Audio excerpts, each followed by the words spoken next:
What if the thing you wanted most, belonging, love, acceptance, turned out to be the most dangerous thing you could ever invite into your life? What if the people who called you their dearest, their darling, their sweetest little thing were slowly erasing you? And what if part of you let them? What if part of you wanted them to? We talk a lot about toxic friendships. We talk about jealousy, about loneliness, about creative ambition, and how it can warp a person.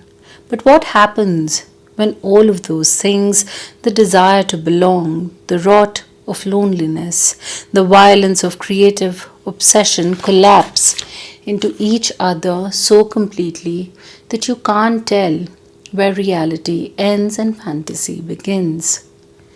What happens when a story stops asking you to follow it and starts asking you to survive it?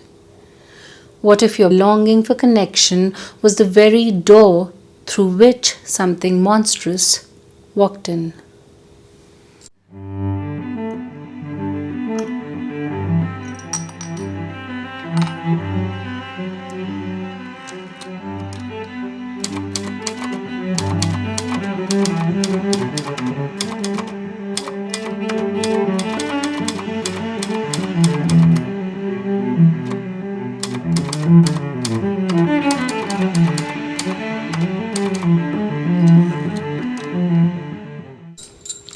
Hi, I'm Ridhima. Welcome to The Old Trunk.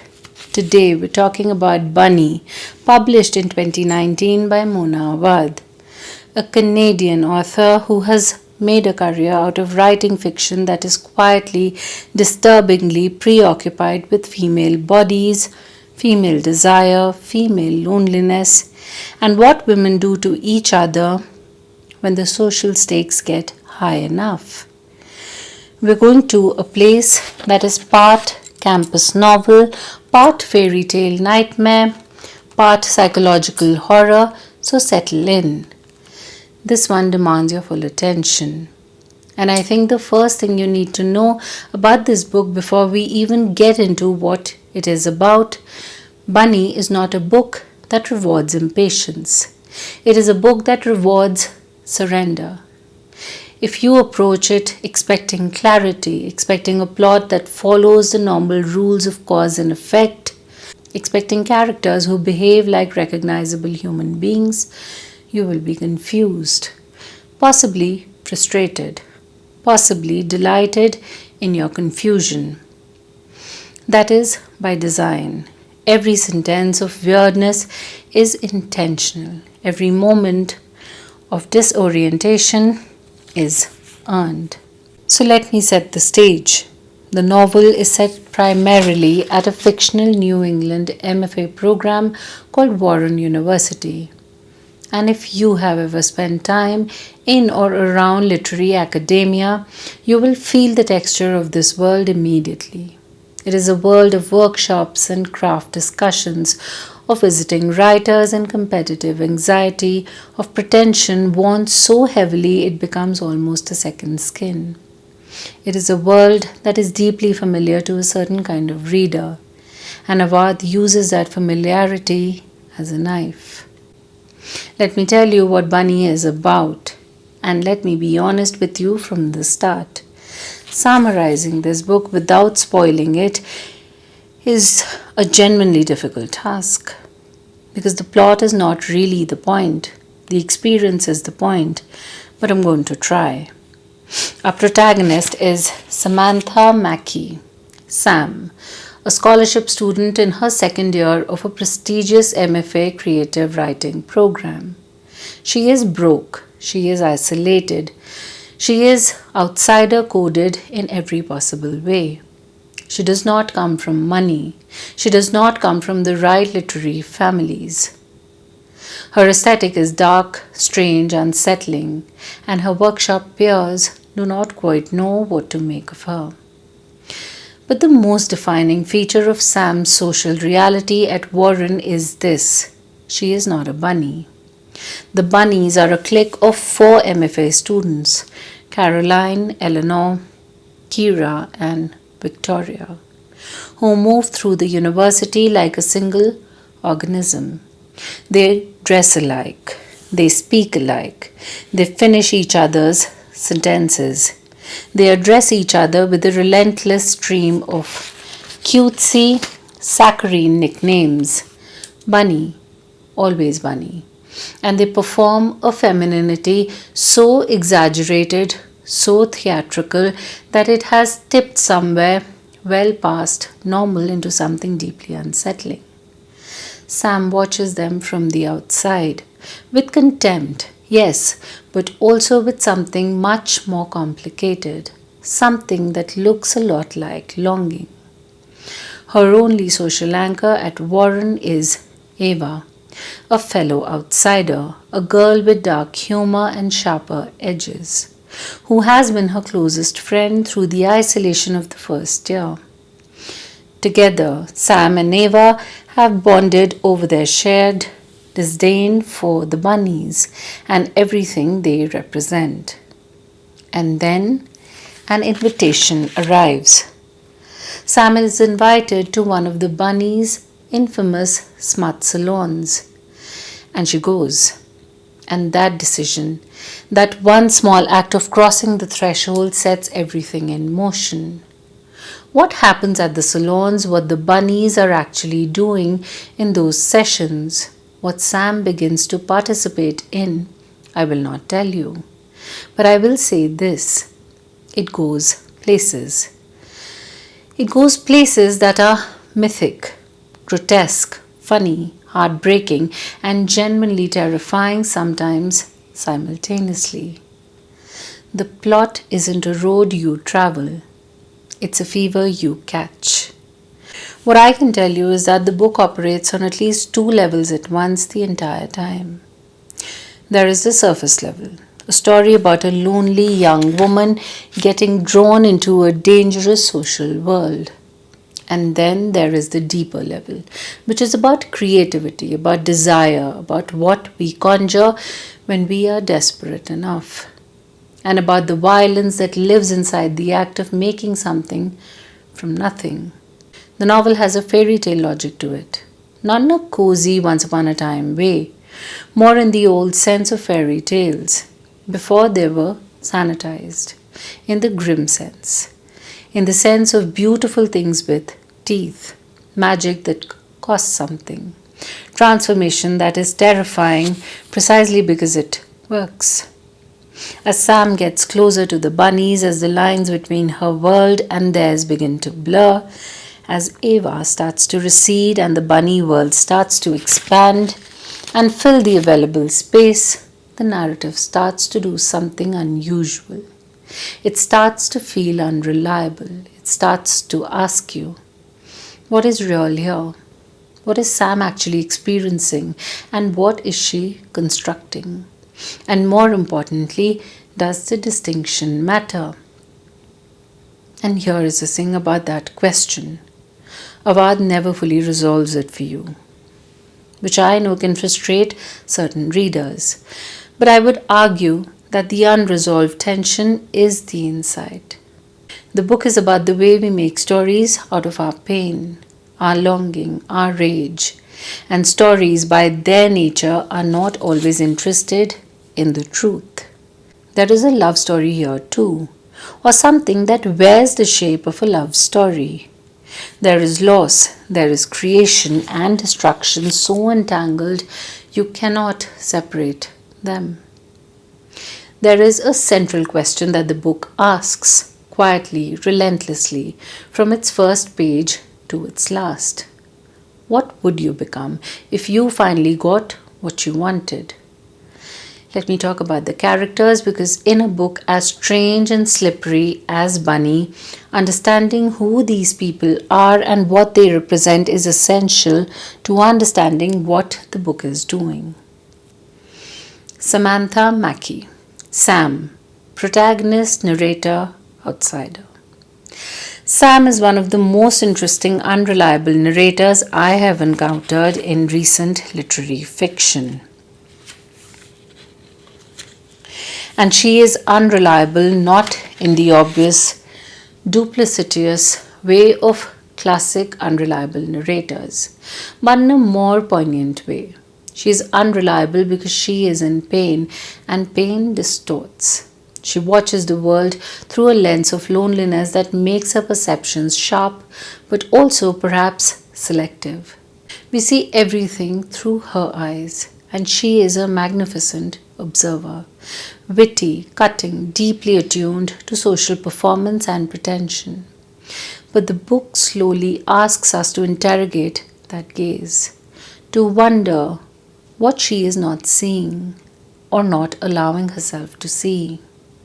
What makes Sam genuinely moving rather than merely clever is the contradiction at her core. She's contemptuous of belonging, and yet she is starving for it. She would never admit, even to herself, how much she wants what the bunnies have. Not their specific brand of performed sweetness, but the warmth beneath it, the closeness, the sense of being chosen. And that gap between what she professes and what she desires is where the entire psychological engine of the novel lives. Sam is also a writer, and her relationship to her own creative work is fractured, stalled, uncertain. She knows she is talented, but she is stuck. And one of the things the novel does quietly and brilliantly is trace a line between her creative block and her emotional isolation. They are not separate problems, they are the same problem. The bunnies. Caroline, Eleanor, Kira, and Victoria. The collective, the clique, the mirror. Awad makes a fascinating formal choice with the bunnies. For much of the novel, they function more as a collective entity than as four distinct individuals. They blur together, they echo each other, they finish each other's sentences and wear each other's expressions. This is not an accident of craft, it is the point. The bunnies represent something about the way toxic group dynamics erase individuality, about the way certain kinds of female bonding demand a homogenization of self. And yet, and this is where Awad is more sophisticated than she might first appear, the bunnies are not simply villains. They are not two-dimensional mean girls. There is something in them that is genuinely desperate, genuinely hungry, genuinely searching. The sweetness is a performance, yes, but beneath the performance is a kind of yearning that rhymes uncomfortably with Sam's own yearning. They want things too, they are afraid too, they are playing a game they may not entirely understand. The bunnies also function as a kind of grotesque amplification of the pressures placed on women in certain elite spaces. The pressure to be charming, adorable, non threatening, palatable, to make your ambition look like a gift, to wrap your hunger in something cute. The name bunny itself is loaded with this. Bunnies are soft, they are harmless, they are prey until they are not. Ava, Sam's best friend, the anchor, the conscience. Ava is Sam's closest friend and in many ways her opposite number in the novel's emotional architecture. Where the bunnies represent belonging at the cost of self, Ava represents self, sharp, singular, irreducible self, possibly at the cost of belonging. She is dark where the bunnies are saccharine. She is real where they are performance. She is the person who sees Sam most clearly, who names what the bunnies are doing, who warns. Ava is one of the novel's most intriguing characters because of her ambiguity. Who is Ava exactly? How much of Ava do we actually know? The more time Sam spends with the bunnies, the more Ava seems to recede. And the more the novel asks us to think about what that recession means. Is Sam losing Ava? Is Ava changing? Or is something else happening entirely? Eva functions, I think, as the novel's conscience, and more specifically as the embodiment of the creative self that Sam is at risk of surrendering. She is what Sam has when she is honest with herself. And the threat of losing Eva is a threat of losing the truest version of who Sam is. The creative writing faculty, particularly the workshop leaders, the institution, the gatekeepers. Awad does something deliciously wicked with the MFA faculty. They are not exactly villains, but they are complicit in everything the novel satirizes. They speak in workshop jargon that is both ridiculous and real. They perform a certain kind of literary seriousness that is as much about social performance as it is about literature. They hold enormous power over these young writers and they wield it with a studied casualness that is its own kind of cruelty. The workshop sequences in this book are some of the most uncomfortably funny pages I have read.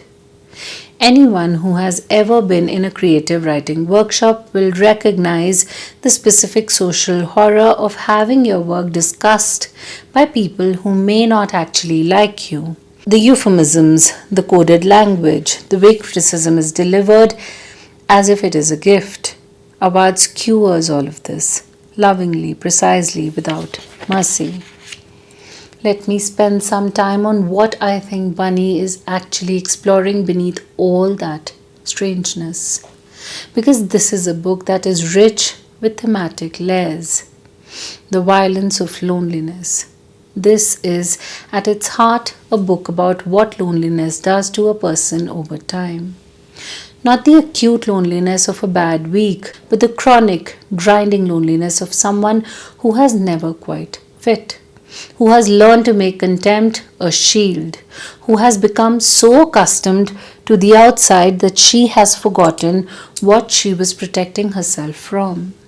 Sam's loneliness is not passive. It is active, it shapes her perceptions, it makes her capable of things she would not recognize in herself. Belonging and the cost of it. The bunnies offer Sam a form of belonging, but belonging in this novel is never free. It always costs something. The question the book keeps circling is, what are you willing to lose in order to be chosen? What parts of yourself are you willing to surrender, to transform, to dissolve? And is the thing you gain worth what you gave up? Awad has no easy answers. She is not interested in easy answers. Female friendship as a site of both nourishment and destruction. This is one of the most nuanced aspects of the novel. The female friendships in Bunny are not simply toxic or simply beautiful. They are both simultaneously. They nourish and they devour. They see you clearly and they distort you. The novel refuses to reduce its female relationships to either the supportive sorority model or the cruel mean girl model. It holds both at once, and in doing so says something real and complicated about how women relate to each other in competitive, high-stakes environments. Creativity, imagination, and the line between making and losing yourself. Sam is a writer. The bunnies are doing something creative in their salons. The entire novel is steeped in the question of what creativity costs, what it requires of the self. There is a deep connection in this book between creative work and personal destruction, a suggestion that the act of making something, of truly making something, requires a willingness to be unmade in the process. It is a dark idea, and Awad doesn't flinch from it.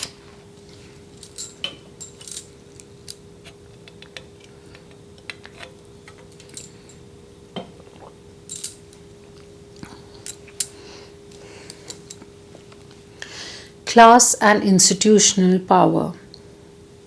Running beneath everything is a quiet, insistent examination of class. Sam is on scholarship. The bunnies come from money, from the right families, from the right social world. The MFA itself is an institution that admits outsiders while subtly, persistently reminding them they are outsiders. The class dynamics of literary academia are rarely examined this honestly in fiction. Awad does it without making it the main event, which somehow makes it more devastating. Reality, fantasy, and the stories we tell to survive.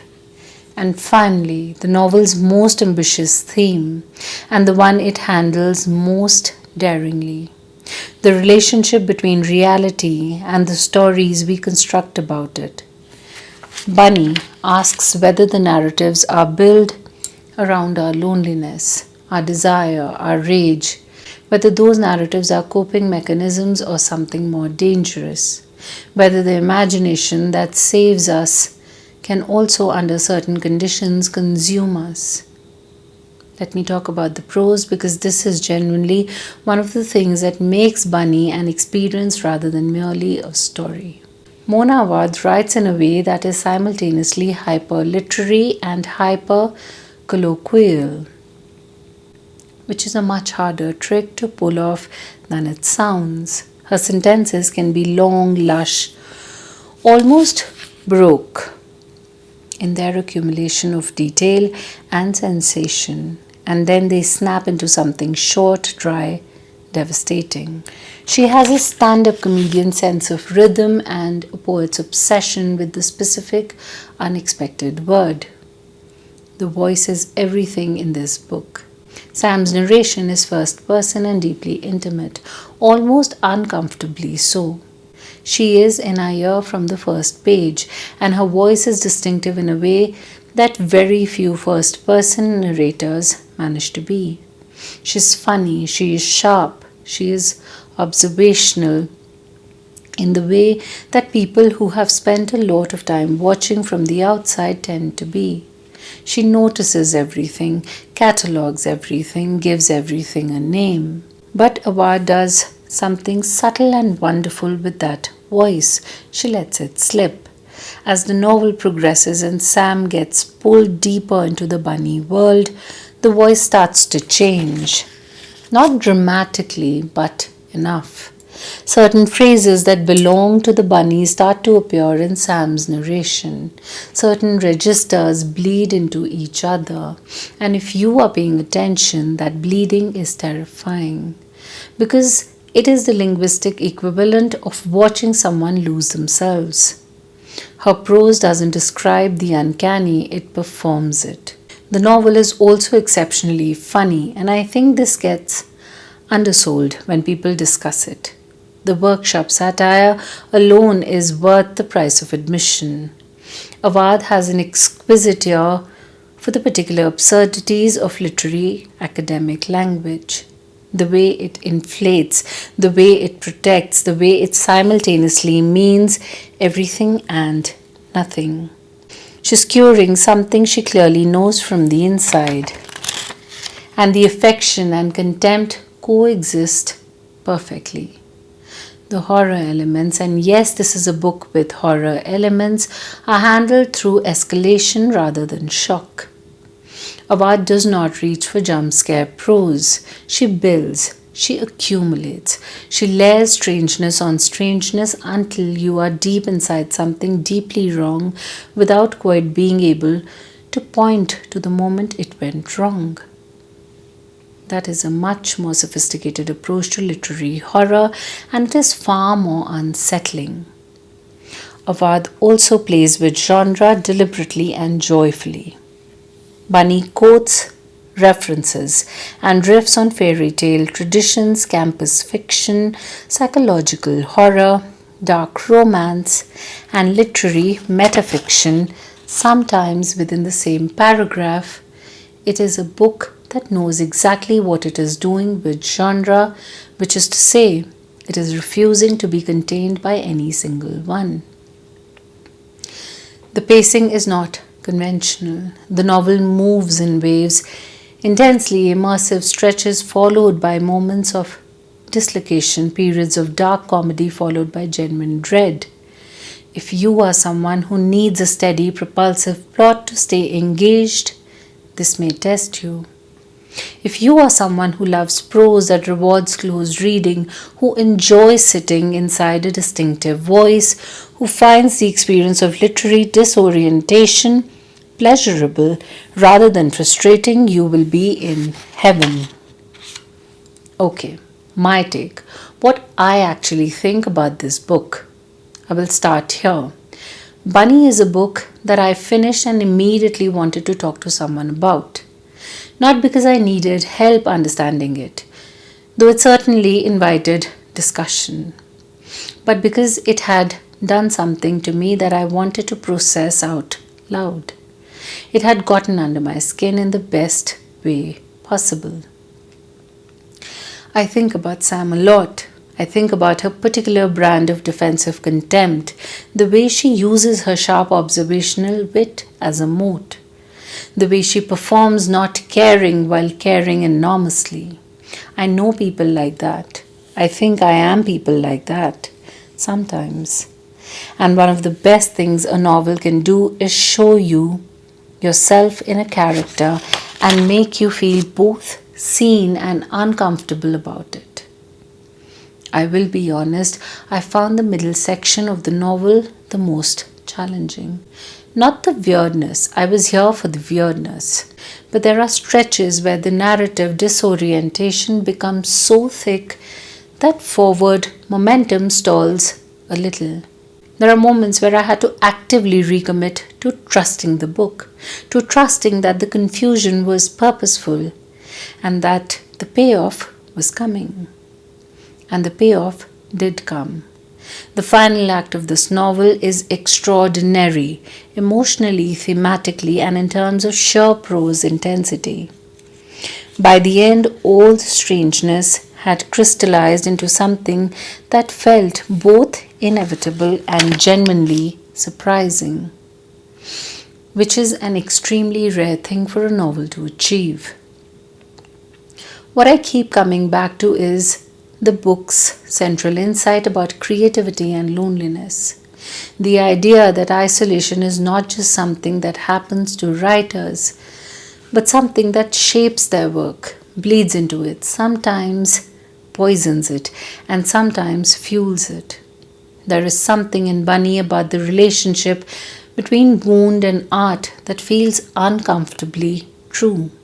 Art made from a place of genuine pain versus art made from a place of performance. Sam's work versus the kind of work the institution wants from her. And the terrible possibility that those two things might ultimately be incompatible. I also want to say something about the ending without spoiling it, which I know divided readers. Some people found it unsatisfying, incomplete, too ambiguous. I found it perfect. I found it the only ending this particular book could have. The only ending that was honest about what the novel had been doing all along. But I understand the frustration, and I think it is worth knowing going in that you will not get everything tied up. You will be asked to do some of the work yourself, and I think that is a feature, not a bug. Bunny is a book that will not be for everyone, and Mona Awad knows that, and I suspect she is fine with it. It is a book that demands patience, that rewards close reading, that trusts its readers enough to leave things unresolved. It is a book that is genuinely funny and genuinely frightening and genuinely sad, often in the same breath. It is a book about the academy and about loneliness and about the specific misery and ecstasy of being a young woman with ambitions too large for the containers that have been offered to you. It is most fundamentally a book about what we make when we are desperate and what we risk when we let our desperation take the wheel. In a literary landscape where so much fiction about female experience tends to flatten into either empowerment narrative or victim narrative, Bunny does something rarer and more honest. It holds the mess. It holds the contradiction. It allows its protagonist to be complicit in her own undoing without being stupid or weak.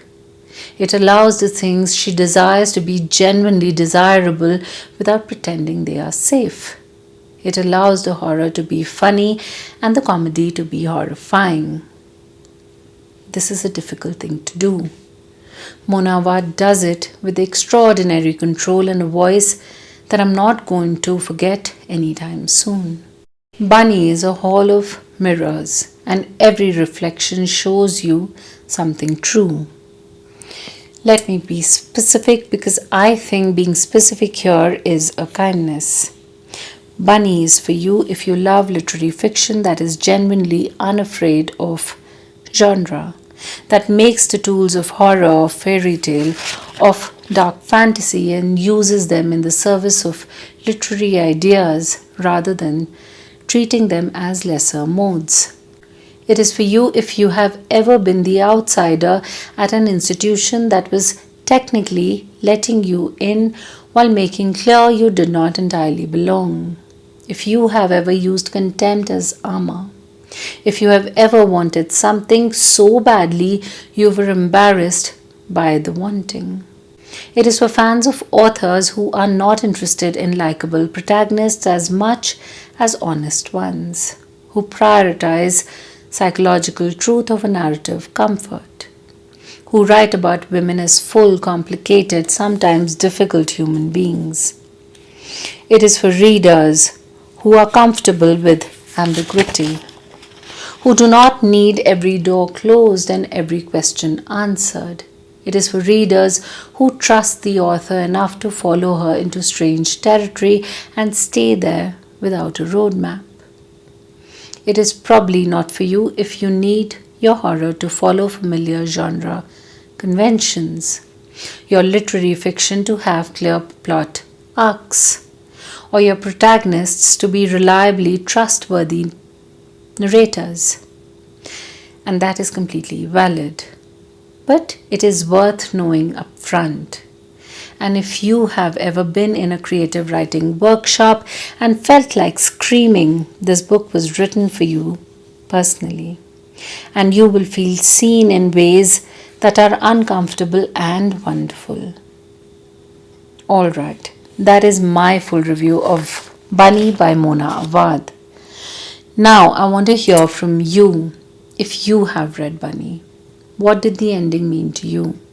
I'm so curious how other readers interpret what Awad was doing in those final pages. Drop your thoughts in the comments. Keep them vague for people who haven't read it yet. But I genuinely want to know how you landed on this book. If you haven't read it, are you intrigued? Are you terrified? Are you already ordering it? Tell me in the comments. I want to know what kind of reader you are and whether this sounds like your kind of strange. I'll be reading every comment.